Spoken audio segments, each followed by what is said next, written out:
Hello everyone, मेरा नाम lucky Khandelwal है। तो जैसा कि आप सभी लोगों को पता होगा कि हम एसएससी सीएचएसएल में ऑप्शंस वाली सीरीज़ कर रहे हैं, जिसमें हम 13 अक्टूबर में शिफ्ट 2 के जो भी अच्छे क्वेश्चंस हैं क्वांटिटेटिव एप्टीट्यूड के, जो आपके ऑप्शंस की मदद से सॉल्व हो सकते हैं, वो सारे क्वेश्चंस हम डिस्कस करेंगे। तो आइए हम हमारा पहला क्वेश्चन देखते हैं। तो जो हमारा पहला क्वेश्चन है वो कुछ इस तरीके का है, और मैं इसको काफ़ी एक अच्छा क्वेश्चन कहूँगा। इसको अगर आप देखें तो आपको ये नंबर दिए गए हैं 1 2 3 4 5 6 7 8 9 10। आपको 10 नंबर दिए गए हैं। इनको आपने सीरियली नंबर्ड करा इन द सीक्वेंस, और when each number is added to it serial number. जैसे अगर 24 है तो उसमें आपने प्लस करा 1, 45 है तो 2, a + 3, 35 + 4। इस तरीके से आपको इसका सीक्वेंस निकाला, और जो आपके पास एवरेज निकल के आया वो निकल के आया आपके पास 55। तो आपसे ये पूछा गया जो मिसिंग नंबर है a और b, इसका आपको एवरेज निकालना है। अब वैसे तो ये जो क्वेश्चन है आपका, ये काफ़ी एक टिपिकल क्वेश्चन होगा, लेकिन मैं आपको बताता हूँ कि कैसे आप इस क्वेश्चन को ईजिली सॉल्व कर सकते हैं। सबसे पहले मैं आपको सिर्फ एक यूनिट डिजिट का कंसेप्ट बताऊंगा, जिससे आपको इस क्वेश्चन को आप सॉल्व कर सकते हैं। अब सबसे पहले आपको क्या करना है, आपका जो सीरियल नंबर है आप निकालते हैं उसका सम।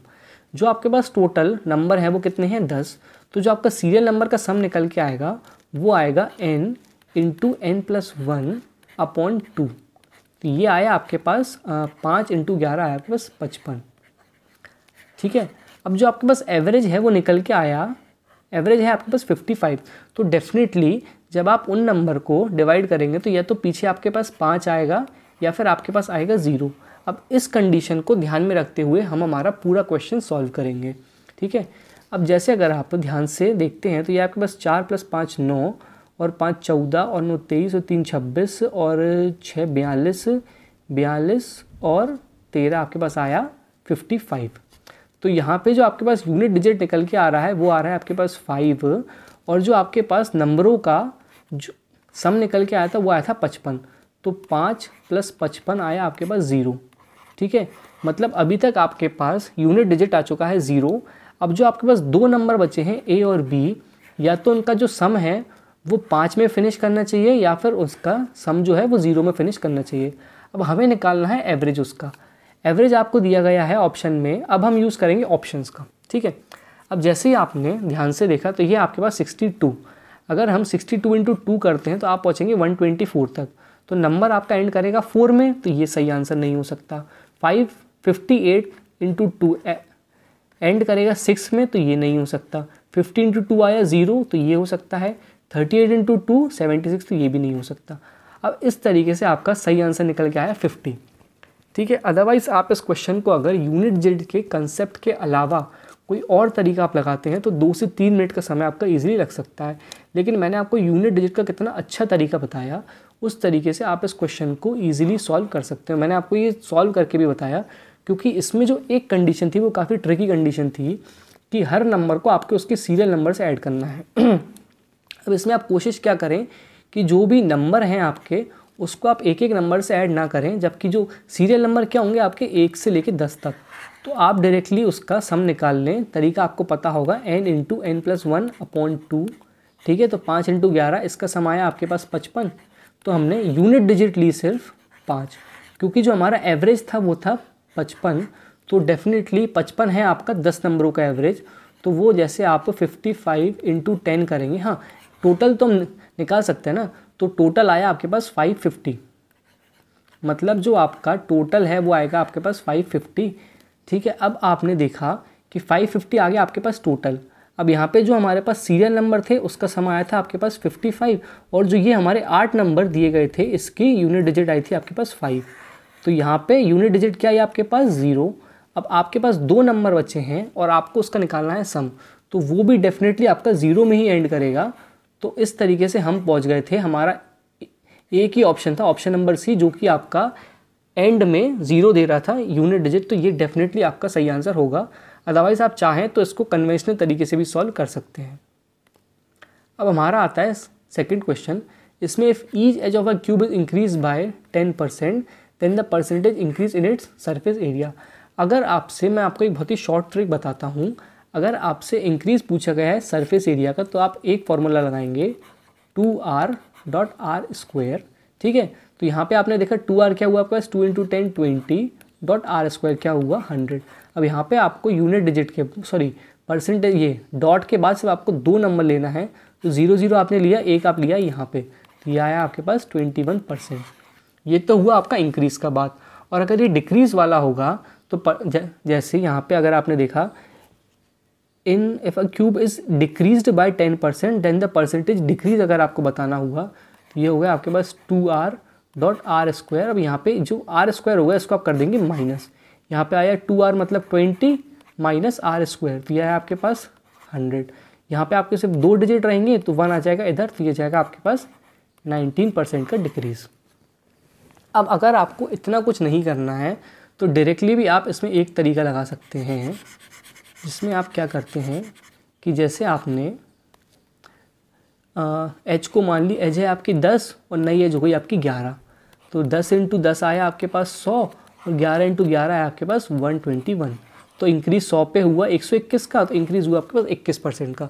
तो इस तरीके से भी आप 21% डायरेक्टली आंसर लगा सकते हैं। अब अगर यही क्वेश्चन आपका वॉल्यूम में पूछ लिया जाता है तो आप कैसे सॉल्व करेंगे। वॉल्यूम में जैसे अगर आपसे पूछा जाता है कि इंक्रीज़ हुआ है 10% का, तो आप बताएं कि वॉल्यूम में कितना परसेंटेज का इंक्रीज़ होगा। 10 से हुई आपकी एज 11 की, 10 का क्यूब होता है आपका 1000, 11 का क्यूब होता है 1331, तो इंक्रीज़ हुआ है 33.1% का। तो इस तरीके से आप कुछ भी एक वैल्यू अज्यूम कर लें और उस तरीके से भी आप सॉल्व कर सकते हैं, ठीक है। अब ये है आपका नेक्स्ट क्वेश्चन, जिसमें आपको बताया गया है a + b = 8 और आपको बताया गया है a + a² b + b + ab² = 128, then the positive value of a³ + b³। अब इस क्वेश्चन को सॉल्व करने का सबसे अच्छा तरीका क्या है कि जैसे अगर आप देखें a³ + b³ तो ये क्या होता है, ये होता है आपका a + b a² + b² minus का ab, ठीक है। मतलब इसमें डेफिनेटली आपका a + b का टर्म तो आएगा, a + b मतलब 8, तो डेफिनेटली जो आंसर होगा आपका वो होगा 8 से डिविजिबल। अब अगर आप इस क्वेश्चन में ध्यान से देखते हैं तो ऑप्शंस आपके इतने अच्छे से फ्रेम करे गए हैं, 320 + 24 येस, 200 + 24 येस, 152 येस, 96। मतलब ये चारों ऑप्शन आपके ऐसे हैं जो कि 8 से डिविजिबल हैं। अब आपको कुछ नहीं, आपको ये क्वेश्चन पूरा सॉल्व करना पड़ेगा। अब जैसे अगर आप देखते हैं इसमें अगर आप a + b की वैल्यू पुट कर दें तो वो आएगी 8 और यहाँ पे आप 8 कर देंगे माइनस, तो आपके पास आएगा a² b + b² a, इसकी वैल्यू आई आपके पास 120। अब 120 में आप क्या करेंगे, यहाँ पे आपने a b आ जाएगा कॉमन, ठीक है। तो अंदर बचेगा आपका a + b = 120। अब a + b की वैल्यू क्या है आपके पास 8 आपने यहाँ पे पुट करा तो ए बी की वैल्यू आई आपके पास 15। अब आप इस क्वेश्चन को ईजिली सॉल्व कर सकते हैं, ठीक है। अब a + b आपने रखा यहाँ पे 8, अब a² + b² ये हम यहाँ से निकालते हैं, a + b का होल स्क्वायर आया आपके पास 64 = a² + b² प्लस का 2ab। a² + b² आपके पास क्या था वो हमें निकालना है, 2ab था आपके पास 15, तो ठीक है यहाँ पे हो गया आपके पास 30 इधर आके माइनस का हो जाएगा 64 से, तो ये आया आपके पास 34, ठीक है। अब यहाँ पे आपके पास a² + b² आया 34, a b था आपके पास 15, तो ठीक है ये आया आपके पास 8 × 19, 19 × 8 हुआ आपके पास 152। ओके, तो ये हो गया आपका सही आंसर। अब आप देखें कि CHSL के कुछ क्वेश्चंस ऐसे हैं जो उन्होंने इतने अच्छे से फ्रेम करे गए हैं कि उसमें आप ऑप्शन से भी नहीं लगा सकते, तो आपको पूरा सॉल्व करना पड़ेगा। इसलिए मैंने ये वाला क्वेश्चन इंक्लूड करा ताकि अगर आप ऑप्शन से फंस जाते हैं तो आप कोशिश करें जो आपके बेसिक कंसेप्ट्स हैं उनसे भी आप क्वेश्चन को सॉल्व कर सकते हैं। ओके, तो जो नेक्स्ट क्वेश्चन है हमारा, इसने काफ़ी लोगों को परेशान करा था और काफ़ी अच्छा क्वेश्चन मैं कहूँगा, जिसमें अगर आप देखते हैं तो आपको एक फिगर दिया गया है क्वाड्रिलेटरल ABCD, ठीक है, जिसमें आपको बताना है कि DAB + CBA दो एंगल का सम है आपके पास 90 है और BC और AD बराबर हैं और AB है आपका 20 और CD है आपका 10। तो आपको एरिया बताना है ABCD का। अब ज़रूरी नहीं है कि आप इस फिगर को फॉलो करें, आप इस फिगर को छोड़ दीजिए, आप अपने हिसाब से बनाइए फिगर। तो ये हमने बनाया एक सेकेंड नहीं, ये डेफिनेटली एक ट्रेपीजियम बनेगा। देखो इसमें ट्रेपीजियम है, यस ट्रेपीजियम है। तो ये हमने बना लिया इस तरीके का फिगर। अब जो दोनों एंगल का सम 90 दिया गया है वो आपने देखा DAB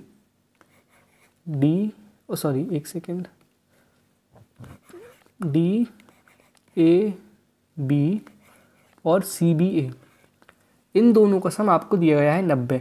अब क्वेश्चन को इजी करने के लिए आप क्या कर सकते हैं, आप किसी भी कंडीशन को वायलेट तो नहीं कर रहे हैं, तो आप इन दोनों एंगल को मान लीजिए इक्वल।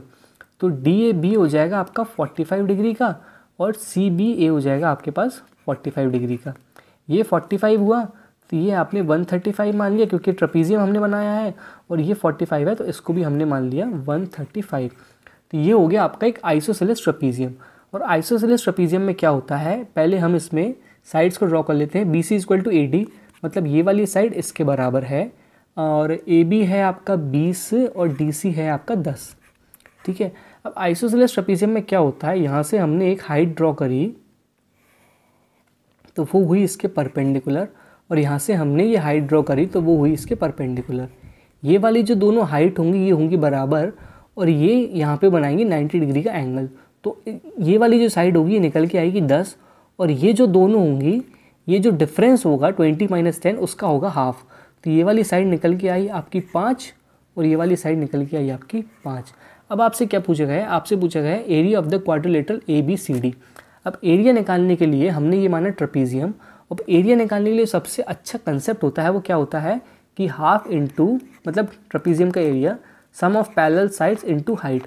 अब आपको सिर्फ इसमें एक चीज़ निकालनी है, वो है इसकी हाइट। अब हम वो ईजी निकाल सकते हैं क्योंकि ये हमने निकाल लिया, ये है आपका 45, ये है आपका 90 और ये है आपका 45। तो 45 यहाँ पे है आपका 5, तो 45 के सामने आया आपके पास 5, तो ये भी हो जाएगा आपके पास 5। तो आपके पास जो हाइट निकल के आई वही आपके पास 5, और ये हो जाएगा आपके पास 5√2। ये साइड की हमें ज़रूरत नहीं है, फिर भी मैंने आपको बता दी कि जो इक्वल साइड थी ये थी आपकी 5√2 की। ये साइड आपकी 45 की है और ये एंगल 45 का है, तो यहाँ पे ये 45 के सामने ये 5 है। एक सेकंड, अलग कलर का पेन ले लेता हूँ मैं, समझने में आसानी होगी। ये वाला है आपका एंगल 45 का, तो इसके सामने ये वाली साइड है 5 की, तो ये वाला एंगल है आपका 45, तो इसके सामने ये होगी 5 की। तो लेकिन ये है आपकी हाइट, तो आपके पास हाइट निकल के आई 5। तो यहाँ पे आपने फॉर्मूले में पुट करा 13 × 5/2, तो ये आपके पास 15 × 5, तो आपके पास सही आंसर निकल के आया 75 सेंटीमीटर स्क्वायर। ठीक है। अब ये क्वेश्चन आई होप आपको समझ में आया होगा, क्योंकि इस टाइप के क्वेश्चंस में क्या होता है, डायरेक्टली आपको ये वाला जो फिगर है इसका आप डायरेक्टली आंसर निकाल ही नहीं सकते, आपको कुछ ना कुछ फिगर में मॉडिफिकेशन करना होगा। तो हमने ये वाली जो कंडीशंस हैं उनको वायलेट नहीं करा है। इस एंगल को हमने 45 मान लिया, इसको 45 मान लिया, और इसको हमने मान लिया एक ट्रेपीजियम फिगर, क्योंकि इस अदरवाइज़ हम इसको क्या मान सकते थे, स्क्वायर नहीं मान सकते, क्योंकि दो एंगल का समय 90, रेक्टेंगल नहीं मान सकते। तो सबसे अच्छा फिगर क्या निकल के आएगा, 4 साइड वाला ट्रेपीजियम, जिसका एरिया हम ईजिली निकाल सकते हैं। तो यहाँ पे हमने मान लिया 90 हमने माना, तो ये एंगल 45 का हो गया, ये 45 का हो गया, ये 135, ये 135। फिर उसके बाद हमने क्या करा, ये हो गया हमारा, क्योंकि दो साइडें ये बराबर की थी तो हमने इसको आइसोसेलेस ट्रेपीजियम मान लिया। आइसोसेलेस ट्रेपीजियम माना, ये हमने बनाई दो एल्टीट्यूड्स। एक सेकंड में दोबारा आपको एक क्वेश्चन अच्छे से समझा देता हूँ ताकि आपको दिक्कत नहीं आएगी, क्योंकि ये काफ़ी अच्छा क्वेश्चन है जो आपके डायरेक्टली CGL में रिपीट हो सकता है। ठीक है। तो DAB और C, ठीक है, ये हमने मान लिया था 45। ठीक है। तो ये भी हमारा एंगल हो गया 45 डिग्री का, ये हो गया हमारा 135, और ये एंगल भी हो गया 135 का। अब हमने क्या करा, आइसोसेलेस ट्रेपीजियम है तो यहाँ से हमने बनाई हाइट, ये हो गई हाइट और ये हो गई हाइट। तो ये हाइट जब हम बनाते हैं आइसोसेलेस ट्रेपीजियम में तो ये आपका एक स्क्वायर बन जाता है। तो ये साइड हो जाएगी आपकी 10 की, सॉरी स्क्वायर नहीं, रेक्टेंगल बन जाता है। ये साइड होगी आपकी 10 की और ये होगी आपकी 10 की। अब यहाँ पे आपको दिया गया है ये साइड हो गई 5 की और ये साइड हो गई 5 की, क्योंकि ये पूरा आपको दिया गया था 20, तो 20 में से आपका गया 10, तो बचा 10, वो इन दोनों में इक्वली डिवाइड हो जाएगा। तो ये आई 5 की, आई 5 की, ये 45 निकल के आया आपका, ये हुआ आपके पास 90। तो ये वाला साइड कितनी बची आपकी, एंगल 45। तो अब 45 के सामने यहाँ पे है 5, तो यहाँ पे 45 के सामने हो जाएगा 5। तो आपके पास हाइट निकल के आ गई। हाइट आ गई आपके पास 5। अब आप डायरेक्टली एंगल ऑफ ट्रेपेजियम का फॉर्मूला लगा के इस क्वेश्चन को सॉल्व कर सकते हैं। ठीक है, ये है आपका क्वेश्चन नंबर 10, जिसमें अगर आप ध्यान से देखते हैं तो ये वाला क्वेश्चन इतना रिपीट किया गया है कि मैं आपको डायरेक्टली बता सकता हूँ कि इसमें आप कैसे सॉल्व कर सकते हैं। इसमें अगर आप x की वैल्यू 4 पुट करते हैं ना, तो ये क्वेश्चन आपका सॉल्व हो जाएगा। और ये चीज़ आपको पता होना चाहिए, क्योंकि जो आने वाले एसएससी के एग्जाम्स हैं उसमें क्वेश्चन डेफिनेटली रिपीट होगा। तो यहाँ पे आपने x की वैल्यू 4 नहीं, आपको रखना है 2। तो यहाँ पे आएगी x की वैल्यू 2 रखा आपने, तो ये आएगा 2 की पावर 4 16 प्लस 1/16। तो 16 16 256 और 1 257, 257/16। ठीक है, तो 257/16 आया आपके पास। अब आपको सॉल्व करना है 8/13 into x³ plus 1/x³। x³ क्या होता है आपके पास 8 प्लस 1/8, तो 8 इंटू 8 64 प्लस 1 65/8। ये हुआ आपके पास 65/8। 13 से ये गया आया 5 बार में, 8 से 8 गया, सही आंसर आया आपके पास 5। ठीक है, अब इस क्वेश्चन को मैंने क्यों इंक्लूड करा है, क्योंकि इसमें आपको ध्यान रखना है कि आप x की वैल्यू पुट करके सॉल्व करेंगे तो उससे आप डायरेक्टली आंसर तक पहुंच सकते हैं। x की वैल्यू आप इसमें क्या रखेंगे, x की वैल्यू आप रखेंगे इसमें 2। x की वैल्यू 2 रखेंगे तो ये क्वेश्चन ईजिली सॉल्व हो जाएगा, इसलिए इस क्वेश्चन को मैंने इंक्लूड करा है। जो नेक्स्ट क्वेश्चन है आपका, वो भी एक काफ़ी अच्छा क्वेश्चन मैं कहूँगा, खुद को साइड में रख लूँ पहले। An oil merchant wants to make a minimum profit of 2100 by selling 50 litres of oil he purchase at 236। ठीक है, for this he adds a few litre of duplicate oil whose cost is 180। ठीक है, उसको total profit करना है 2100 का, जिसमें वो 50 लीटर ऑयल बेचेगा जो उसने 236 में ख़रीदा है, और उसमें वो ऐड करेगा फ्यू लीटर डुप्लीकेट ऑयल जिसकी प्राइस है 180, और जो उसने उसकी जो सेलिंग प्राइस है वो है 250 पर litre. How many litres of duplicate oil is needed for this purpose. ये वाला जो क्वेश्चन है आपका, ये भी आप ऑप्शन की मदद से सॉल्व कर सकते हैं, वो मैं आपको बताता हूँ कैसे। अब जैसे ही आपने देखा यहाँ पे आपको 50 लीटर दिया गया है, अब इसको आप सिंप्लीफाई कैसे कर सकते हैं। ऑप्शन में आप देखते हैं कि आपको कहीं पे 50 मतलब 50 का एलसीएम जो 50 के जो फैक्टर्स हैं, जैसे 5, 10, 25, इनमें से कोई नंबर आपको फैक्टर के रूप में मिलता है, तो सबसे पहले हम उस नंबर को कंसिडर करेंगे, क्योंकि उससे जो हमारा कैलकुलेशन होगा वो काफ़ी हद तक सिंप्लीफाई हो सकता है। अब मैं आपको बताता हूँ आपको क्या करना है। जैसे ही आपने देखा यहाँ पे 50, तो ऑप्शन में जो सबसे हमारे पास इजी ऑप्शन रहेगा वो होगा 20 लीटर्स। ठीक है, तो यहाँ पे हमने 20 लीटर्स उठाया। अब यहाँ पे आपने देखा 50 है, तो यहाँ पे आपने इसको मान लिया 5 और 20 लीटर्स को आपने मान लिया 2। अब इससे क्या होगा, जो आपकी कैलकुलेशन होगी वो काफ़ी हद तक सिंप्लीफाई हो जाएगी, और जो आपके पास टोटल क्वांटिटी निकल के आई वो आई आपके पास 7।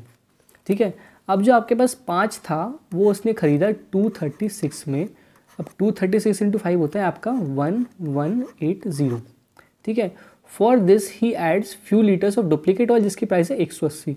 अब 2 इंटू उसने करा 180, तो आपके पास प्रॉफिट कितना आया 360 का। तो 0, 8 और 6 4, 1 और 1 4, 1440 का आया आपके पास टोटल प्रॉफिट। अब वो कितने में बेच रहा है, 7 में बेच रहा है। 7 लीटर बेचेगा 250 में। ठीक है, तो 7 इंटू 250 आया आपके पास 1750 माइनस 1440। तो ये आपके पास नेट वैल्यू क्या निकल के आई 210। अब 210 जैसे ही आपने देखा, तो आपने देखा कि उसको टोटल प्रॉफिट हो रहा था 2100, लेकिन यहाँ पे हमने एक 0 हटा दिया था, तो हम यहाँ पे एक 0 ऐड कर देंगे। जैसे ही हम एक 0 यहाँ पे ऐड करेंगे तो हमारा जो नेट प्रॉफिट आ जाएगा वो भी आ जाएगा 2100 का। तो जो आपका सही आंसर निकल के आया वो आया 20 लीटर डुप्लीकेट ऑयल। यही आपसे पूछा गया था कि वो डुप्लीकेट ऑयल कितना ऐड करेगा। अब इसमें अगर आप देखते हैं कि अगर आप ऑप्शन का यूज़ नहीं करते हैं तो आप इस क्वेश्चन में कितना फंस सकते हैं। अगर जैसे इसमें आप 16 लीटर भी लगाते हैं तो इसका जो HCF होगा वो होगा आपके पास 2। तो यहाँ पे आपको पास 25 और 8 से मल्टीप्लाई करना पड़ेगा, ये भी आपका काफ़ी डिफ़िकल्ट हो जाएगा। 18 लगाते हैं, यहाँ भी HCF आपका 2 ही आएगा, लेकिन हमने लगाया 20 क्योंकि यहाँ पे HCF आ रहा था आपके पास 10 का। ठीक है, 10 का HCF जैसे ही आया तो आपने ऊपर माना 5, नीचे माना 2 और टोटल हो गया आपके पास 7। इस तरीके से हमने क्वेश्चन को सॉल्व कर लिया। ये आई हमारे पास टोटल कॉस्ट प्राइस जो कि थी 1440, और टोटल सेलिंग प्राइस क्या आई आपके पास 1750। तो जो आपके पास 7 लीटर में प्रॉफिट निकल के आया वो आया 210। तो 70 में प्रॉफिट कितना होगा आपके पास 2100 प्रॉफिट आपको दिया गया है। तो इस तरीके से हमने ये क्वेश्चन ऑप्शन की मदद से काफ़ी ईजिली सॉल्व कर लिया। अब हम आते हैं हमारे नेक्स्ट क्वेश्चन पे, जिसमें अगर आप देखें तो ये आपको दिया गया है, एक सेकेंड, कि in a following figure not to scale at centre O if a chord A B subtends double the angle that is subtended by chord C D. मतलब ए बी ने जो ये एंगल बनाया है ये डबल है cord C D जो angle बनाता है उसके, और जो एंगल ए ई बी है, मतलब ए ई बी ये वाला जो एंगल है ये है twice of A O B. अब ठीक है, इसको हम सॉल्व करते हैं। इसको हम पहले थोड़ा सा बड़ा कर लेते हैं, एक सेकेंड रुकिए।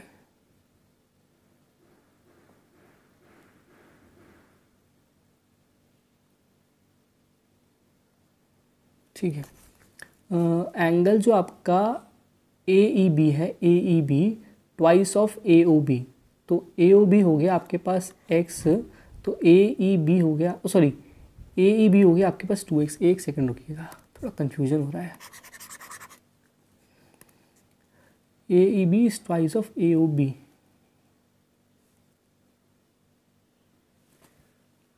ए E B twice of A O B, तो ए ओ बी जैसे अगर आपका 60 होता है, हाँ ठीक है। अब मैं आपको बता दूँ आपको ये क्वेश्चन कैसे सॉल्व करना है। अब अगर आप ध्यान से देखते हैं, ये है आपका टेंजेंट और ये है आपका रेडियस। तो ये वाला जो एंगल बना ये बना आपके पास 90 डिग्री का, ठीक है।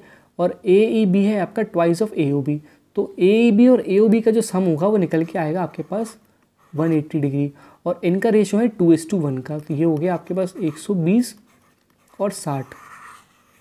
तो जो आपके पास ए ई बी निकल के आया वो आया twice of A O B, तो ए ओ बी हो गया आपके पास 60 और ए ई बी हो गया आपके पास 120।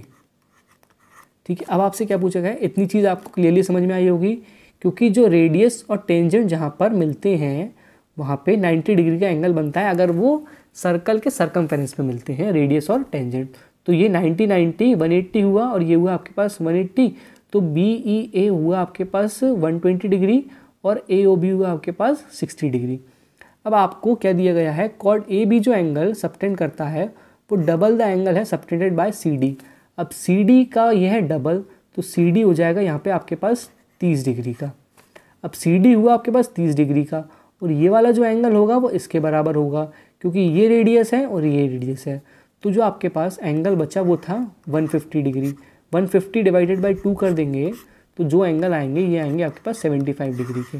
मतलब ये वाला एंगल और ये वाला एंगल हुआ आपके पास 75 डिग्री का। क्या पूछा गया है, सी ओ डी। सी ओ डी कितना हुआ 30 डिग्री का। आपको बाकी निकालने की ज़रूरत ही नहीं थी, सॉरी, आपसे सी ओ डी पूछा गया था, ये आ गया आपके पास 30 डिग्री। ठीक है, तो इस तरीके से हमने ये वाला क्वेश्चन भी कर लिया, लेकिन मुझे लगा आपसे शायद ओ सी डी पूछा गया था तो मैंने ये 75 निकाल दिया था। मतलब आपसे कुछ भी पूछा जा सकता है, तो इसलिए मैंने आपको ये तीनों एंगल निकाल के बता दिए कि आपसे फ्यूचर में क्या क्या पूछा जा सकता है। अब ये है हमारा नेक्स्ट क्वेश्चन। ओके, एक क्वेश्चन और है जिसमें अगर आप देखते हैं ट्राइंगल की आपको 3 साइड दी गई हैं 25, 39 और 34। अब आपसे बोला गया है the area of a square exceeds the triangle by 21। मतलब जो आप स्क्वायर का एरिया निकालेंगे वो ट्राइंगल के उसमें आप 21 ऐड करेंगे तो आप अगर आप ट्राइंगल का एरिया निकालेंगे और उसमें आप 21 ऐड करेंगे तो आप पहुँचेंगे स्क्वायर के एरिया तक, और आपको इसमें बताना है स्क्वायर का साइज़। अब ये क्वेश्चन काफ़ी अच्छा क्वेश्चन मैं कहूँगा। अगर आप देखते हैं तो ये आपने 25, 39 और 34, ठीक है। अब या तो ये राइट एंगल ट्राइंगल भी नहीं है, आइसोसेलेस भी नहीं है, तो इसमें भी आपको हेरोन्स फार्मूला लगाना होगा। तो मैं आपको क्वेश्चन का तरीका बता देता हूँ कैसे सॉल्व करना है। इस क्वेश्चन को पूरा सॉल्व करके आप इसका आंसर नीचे कमेंट में लिखेंगे, ठीक है। हेरोन्स फार्मूला आपने लगाया 25 और 5 4 4 8 और 3 98 डिवाइडेड बाय 2, ये आया आपके पास। अंडर रूट में आपने लगाया 49 इंटू 24 इंटू 10 इंटू 15। इस तरीके से आप ट्राइंगल का एरिया निकाल लेंगे, ठीक है। ये आपने ट्राइंगल का एरिया निकाला, इसके बराबर आ जाएगा। उसमें आप 21 ऐड करेंगे तो आपका स्क्वायर का एरिया जाएगा, फिर उसका आप करेंगे अंडर रूट तो आप पहुँचेंगे स्क्वायर की साइड तक। अब ये सब आपको पूरा करके नीचे कमेंट में आंसर लिखना रहेगा। मैं देखता हूँ कि सही आंसर नीचे कौन लिखता है। अगर आपको ये वीडियो अच्छा लगा हो तो प्लीज़ लाइक करें, कमेंट करें और चैनल को सब्सक्राइब करें। Thank you very much.